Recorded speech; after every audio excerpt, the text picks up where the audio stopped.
أعوذ بالله من الشيطان الرجيم بسم الله الرحمن الرحيم ولقد يسرنا القرآن للذكر فهل من مدكر صدق اللہ العظیم۔ محترم دوستو، بزرگوں اور بھائیوں اور عزیز، اللہ تعالیٰ نے اس انسان پر اتنی نعمتیں اتاری ہیں اور اتنی نعمتوں سے اس کو نوازا ہے کہ اتنا کسی کو نہیں۔ ہر نعمت ایک اعتبار سے تو نعمت ہے اور دوسرے اعتبار سے امانت ہے، کہ ہر نعمت کے بارے میں مستقل پوچھ ہے اور مستقل اس کا سوال ہے کہ ان نعمتوں کے بارے میں تمہاری کیا کارگزاری ہے۔ اللہ تعالیٰ نے انسان کو دنیا کے اندر بہت ساری نعمتوں سے نوازا ہے اور ہر لائن کی نعمت سے نوازا ہے، جسمانی اعتبار سے بھی، خوراک کے اعتبار سے، غذا کے اعتبار سے، پھل اور میوے کے اعتبار سے، موسم کے اعتبار سے، سایہ اور گرمی اور دھوپ، ہر اعتبار سے اللہ نے اس انسان کو نوازا ہے۔ اور اسی طرح ضروریات یہ بھی نعمتیں ہیں، جیسے کھانا پینا، لباس، مکان، سواری اور شادی، یہ بھی ضرورتیں ہیں اور یہ ضرورتیں بھی نعمتیں ہیں، اور یہ نعمتیں اللہ نے ہر ایک کو دی، مسلم غیر مسلم سب کو دی۔ ان نعمتوں میں اللہ نے مسلمان اور کافر، غیر مسلم اور مسلم سب کو برابر رکھا ہے، لیکن دین اسلام یہ اللہ ہر ایک کو نہیں دیتے، یہ اللہ اس کو دیتے ہیں جو اللہ کا محبوب ہو۔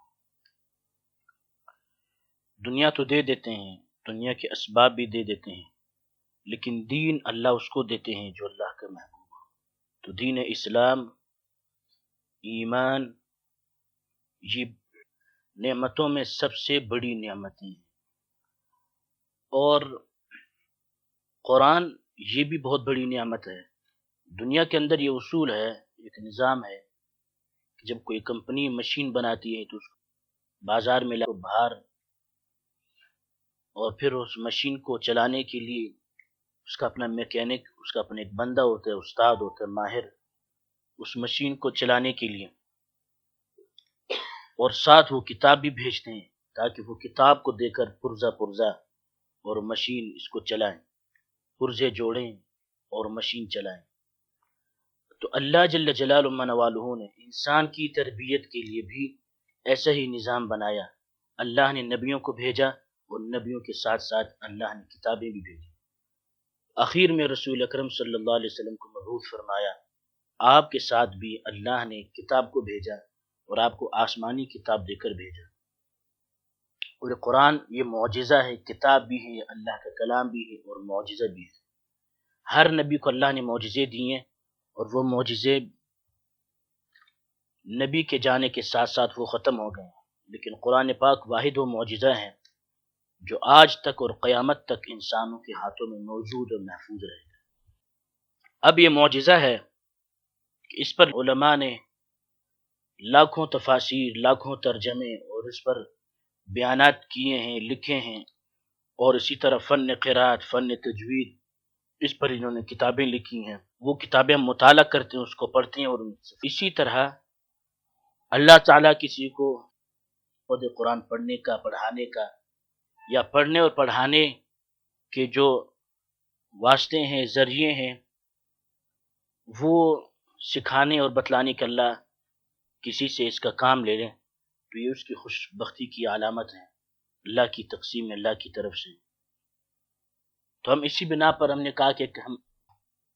چینل شروع کریں تاکہ اس چینل میں پوری دنیا کے سامنے جو ہمارے قرآن کے حفظ کرتے ہوئے یا حفظ کرواتے دوران لاپرواہی اور بے التفاتی ہمارے سے ہو جاتی ہے، بے توجہی، اس بے توجہی اور لاپرواہی اور بے التفاتی کی طرف توجہ دلانے کے لیے اور لاپرواہی سے نکالنے اور بے التفاتی سے التفات کی طرف لانے کے لیے ہم نے یہ کوشش کی، سوچا کہ ایک چھوٹی سی محنت کر کے لوگوں تک یہ بات پہنچائیں، اور قرآن پڑھنے پڑھانے کے جو ہمارے پاس تجربات ہیں، طریقے ہیں، ان طریقوں پر، ان تجربات پر اگر ہم قرآن پڑھیں گے اور پڑھائیں گے تو انشاءاللہ ہمارا قرآن صحیح بھی ہوگا، صحیح نہج پر آئے گا، اور ہماری تلاوت اور ہماری قرات یہ سب صحیح ہوں گی، اور جو غلطیاں ہیں ہمارے پڑھنے کی قرآن کے اندر وہ ساری غلطیاں نکل جائیں، قرآن بالکل صاف اور بہترین قرآن پڑھنے والے ہم بن جائیں۔ اس کے لیے ہم نے ساتھیوں سے، اپنے دوستوں سے مشورہ کیا اور سوچ بچار کے بعد یہ بات سامنے آئی کہ ایک چینل ایسا بنا دیا جائے کہ جو براہ راست پوری دنیا کے مسلمانوں تک، حفاظ کرام تک، اساتذہ کرام تک پہنچے، تاکہ وہ بھی اس چینل سے مستفید ہوں۔ تو قرآن ایک ایسی کتاب ہے کہ جس میں بسا اوقات غلطی کرنا یا غلطی کے ہو جانے سے آدمی گناہ کا مرتکب بن جاتا ہے،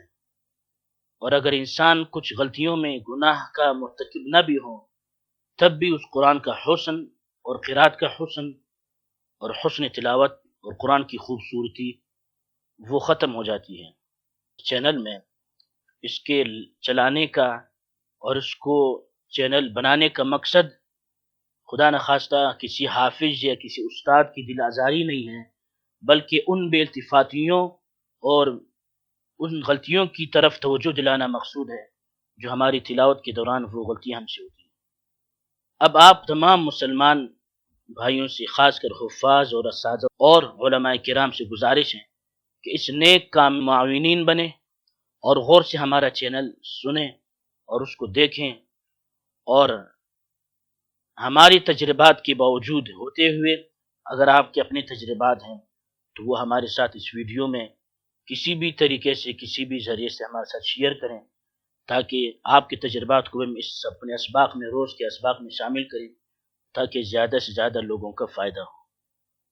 آپ حضرات سے گزارش ہے، خاص کر علماء کرام اور حفاظ کرام، ہماری سے گزارش ہے کہ وہ ہماری سرپرستی بھی فرمائیں اور ہمارے لیے دعائیں بھی کریں، اپنی دعا میں ہمیں یاد بھی رکھیں، اور اپنے مدارس میں، مکاتب میں یہ جو طریقہ بتایا جا رہا ہے اس طریقے کو سامنے رکھ کر اپنے بچوں کو قرآن پڑھائیں، حفظ کروائیں، اور بچے بھی اگر ان تک یہ ہماری ویڈیو پہنچتی ہو تو وہ ان ویڈیو کو سن کے اچھی طرح اس کو ذہن میں محفوظ کر کے پھر مکتب میں، مدرسے میں، اپنی کلاس میں اسی کے مطابق اپنا قرآن اور اپنا سبق، اپنی سبقی اور منزل یاد کریں، اور استاد کو بھی اسی طریقے سے سنائیں، اسی ترتیب سے سنائیں جو ترتیب انشاءاللہ ہم آپ حضرات کی خدمت میں آئندہ آنے والی ویڈیوز میں انشاءاللہ عرض کریں گے۔ تو اللہ سے دعا بھی کریں کہ اللہ ہم سب کو قرآن کے ساتھ لگنے کی اور قرآن پڑھنے کی، قرآن پڑھانے کی، صحیح نیچ پر صحیح ترتیب پڑھنے اور پڑھنے کی توفیق نصیب فرمائے، اور اخلاص کے ساتھ، للہیت کے ساتھ، شان عبدیت اور اللہ کی رضا اور اللہ کو راضی کرنے کی نیت سے اس کار خیر میں اللہ تعالی اپنا فضل و کرم ہمارے ساتھ شامل حال فرمائیں، اور زیادہ سے زیادہ تو اس خیر کو اللہ پوری دنیا کے کونے کونے تک جہاں جہاں مسلمان بس رہ رہے ہیں ان تک اللہ اس خیر کو پہنچائے۔ باقی توفیق اللہ ہی کی طرف سے ہے، اللہ کی مدد کے ہم محتاج ہیں اور اللہ کی مدد کے ہم منتظر ہیں، اور اللہ کی مدد کے ہم خواستگار ہیں کہ اللہ ہماری مدد فرمائے، اور اس محنت کی برکت سے اللہ ہم سب کے قرآن پاک کی تلاوت اور اس کی تجوید کو ٹھیک کرنے کی توفیق نصیب فرمائے، اور زیادہ سے زیادہ قرآن پاک کی خدمت کی توفیق نصیب فرمائے۔ وآخر دعوانا ان الحمد للہ رب العالمین۔ السلام علیکم ورحمۃ اللہ وبرکاتہ۔